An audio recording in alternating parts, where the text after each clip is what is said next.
I know Wick said that he wanted to face you guys. He said it'd be exciting to try to go against LeBron, try to beat him like the good old days. So, do you feel like it'd feel good to go up against the Celtics and try to beat them? Did Wick say that? Yeah. Oh, okay. He might have had you in mind too. No comment.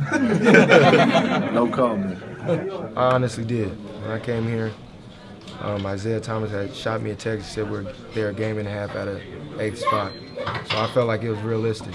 And these guys have been fighting each and every day. We've been fighting, and hopefully soon we can lock that playoff spot in. We're back for part 2 here. Don't forget to click in the description to see the Reached question of the day. Reach, the best polling app on iTunes and other app places, I guess. I don't know what we call the apposphere nowadays. Best on the web, whatever. So don't forget, Peak Organic Brewing, official beer of the Garden Report. Audible.com, the best resource for audiobooks in the entire world, pretty much. I don't know what they got over in Japan and China, but I'm sure they're probably using Audible over there. And of course, Lynda.com. Congratulations to them. They just had a massive, I think it's $1.5 billion purchase by LinkedIn. So really congratulations to you guys. And if you want to send me a piece of the money, sure, go ahead. So let's talk about the playoff matchups that the Celtics could face here. They've got two. At the time of this recording on Monday, we're going to see this on Monday or Sunday night, we have no idea who they're going to face. Right. Too early to tell. So you have Atlanta, who's a lot more similar in style of play. They're just way better at it. They're pretty phenomenal at it. And then you have on the other side, and they're kind of limping into the playoffs right now. Paul Millsap's hurt. We don't really know at this moment whether he's going to be healthy for the first round, but we're assuming he's going to try to play. And then you have Cleveland, who has been probably the best team in the Eastern Conference over the second half, maybe the best in the NBA since the All-Star break, and they also have LeBron James on their team, is pretty good. So first off, who do you want to see in the first round? I'd assume it's Atlanta. It's got to be Atlanta, and at this point, like you said, the Bucks at this point have clinched, and they're in the 6th spot. I think you want to see Atlanta. It's a lot more beneficial for the Celtics to make the playoffs. There's been the whole, was it good to make the playoffs? Would it have been better to tank? That whole discussion has been beaten to death. At this point, you need to start looking at what could the Celtics get out of the playoffs. And I think Atlanta is going to beat the Celtics if they face them. Let's call it what it is. The Celtics aren't going to win a first-round series. But they get 6 games out of that series. That's what your goal would be. The ultimate goal at this point, I think, for the Celtics would be. And I think they could possibly do that against Atlanta. And that's not a knock against Atlanta. It's just that they both play a similar style. The Celtics do have Isaiah Thomas, and Isaiah Thomas can go off at times, which is really important. And I think that they're a much better matchup than the Cavaliers, obviously. And it's like you said, that LeBron guy is pretty decent at basketball, and he would cause some damage if he had been playing today. What if Paul Millsap doesn't play? Does that make a big difference in your calculation? I think that makes it so that they might get to a 6th game. Okay. I'm not sure. I don't think. I mean, when you look at the Celtics roster and the Hawks roster, there's just a huge disparity in talent, and that's really important in the playoffs. That talent gap is massive, and you're going to see, the Celtics, they like to space the floor, they like to run that kind of offense. The Hawks do too, except they have Kyle Korver. The Celtics, who's the Celtics' Kyle Korver? No one. Bradley? Data Barros was, I'd say. Yeah, fair enough. But by the way, yeah, Bradley is. And right. Bradley's been good, but there's no comparison. Though. Right, exactly. And that's, you kind of go down the line and you see that, who's the Celtics? Al Horford?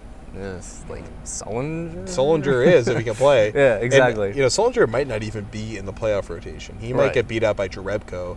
I mean, he could get himself in there, but Jerebko might be the one getting those minutes in the playoff rotation. It's been really interesting watching Jerebko rebound. He does a lot of the things. He does it a little differently than Sully. Sullinger does a good job on the offensive boards. Jerebko's been doing a great job doing that Tyson Chandler tip out. That's exactly who I was thinking of. It's fantastic. I call it the Tice. Yeah. It's exactly what it is. He slaps it out to a guy behind the 3-point line, and they just reset. That's why Jerebko might replace Sullinger in the playoff rotation. And he's shooting the 3-ball decently. Also that. And he can pass the ball well enough. He's not as good as Sullinger, but Sullinger right now isn't himself. And Jerebko is streaky, but when he is on, he can win you a quarter. And the Celtics, they're in the position where if they can win a quarter, if they can win the 3rd quarter against Atlanta because of Jerebko, that could be the difference for them stealing a game in Atlanta, something like that. That could make the series competitive. I agree. That's what they need to do. You're not going to string 3 of those together. Is the thing you just need to try to get 2 of them in the same game. I think that's going to be the important thing against Atlanta. If you're talking about Cleveland, that's a completely different story. If you're talking about Cleveland, I think you just need to hang on for dear life and hope for the best at that point. Just get really hot shooting the ball, but this team doesn't have the shooters that could get hot shooting the ball. Probably not, although if you played certain lineups, I think you could at least hope for that. I think if you played, Drebko and Bradley and Thomas, and you kind of said to yourself, hopefully these guys can space the floor, hopefully Thomas can create enough havoc as a penetrator, although the Cavaliers do guard him pretty well.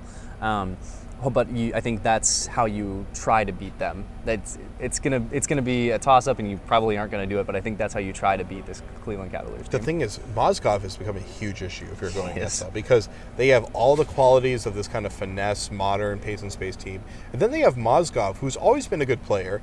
I think he's grown 2 inches since he got into the NBA, because I don't remember him being 7'2" like a couple of years ago. I don't remember him getting dunked on by Blake Griffin and being 7'2". Exactly, but that wasn't the case. But he is an absolute beast now, and when he's playing with this team, he is one of the better centers in the NBA. That those 2 first-round picks doesn't seem like that terrible of a trade in hindsight now. I mean, he's playing. Goran Dragic got the same return for Phoenix, but I would say that they're playing at a fairly comparable level right now. Yeah, I mean, at a different position. How much does it make you wish that the Celtics had said, "Look how many picks we have. We could go get Mozgov." I mean, he would be a huge difference maker on this team. That's probably true. How much better is he than Tyler Zeller? I mean, he's a more dominant version of Zeller, essentially. Yeah, he's not as polished offensively, but that's not what the Celtics need either. And it's definitely not what the Cavs need. They don't really need a polished offensive center. They need a big guy that can make plays when they get him the ball down low. It's true, and he's caused huge problems against the Celtics.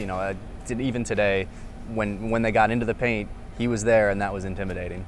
And that was without any of the other guys from the starting lineup. So that won't be fun to watch a couple of weeks from now. So let's do box and ball really quick. We didn't really talk much about this game, but we didn't really need to. I mean, they were up by 41 before a last-second buzzer beater pretty much from the Cavs. So that's all you really need to know. But why don't you give me your box and ball just so you can participate in the Garden Report tradition? That's what I'm here to do.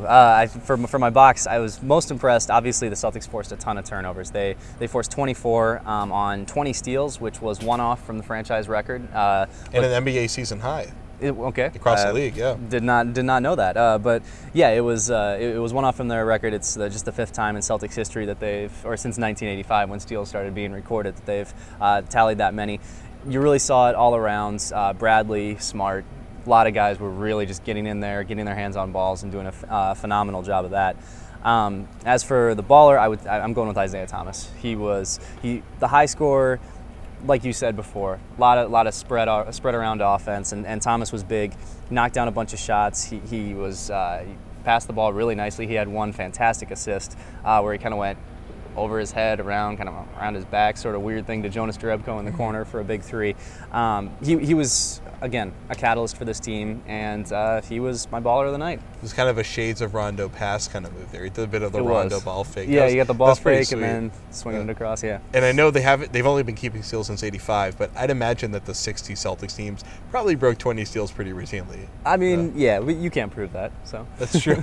Well, we can. We just need the manpower to do it. We're not going to be doing that on the show. So for me, my boxing outside of the night, it's the fast break points, 27-3. The game wasn't very close, as we went over. That's a very good way to describe that.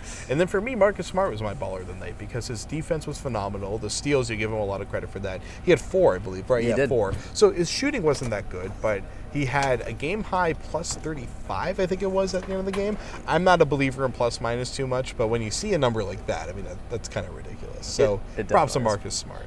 So, I actually just finished writing about this for MassLive.com. There was one of his steals was a handoff play, and on the handoff play, it was Kendrick Perkins and Matthew Dellavedova, and Smart, instead of allowing the handoff to happen, dove between the 2 of them as they were trying to get the ball off, knocked it away, went the other way, tried to throw down a reverse dunk, kind of missed, but still made the layup, so it worked out. I mean, is that really necessary in this game? I mean, yeah, if you broke a rib on that play, obviously that'd be an actual issue, but I mean, like, that guy's nuts. He is. He really is, which is great because he's on your side if you're a Celtics fan, so that's really matters. Before we go, I want to talk about the Celtics beat really quickly weekly here, so you probably have listened to Celtics Beat. It's a podcast on CLNS Radio. They get great guests every single week, but this week it was Wyc Grousbeck, the owner of the Celtics. The conversation was phenomenal. If you're on Celtics blog right now, you can see I wrote an article summarizing that interview, or it's also on SB Nation. It's also on Mass Live too, I believe. It is, so thank you for that too. So it's a great interview. It's really worth listening to.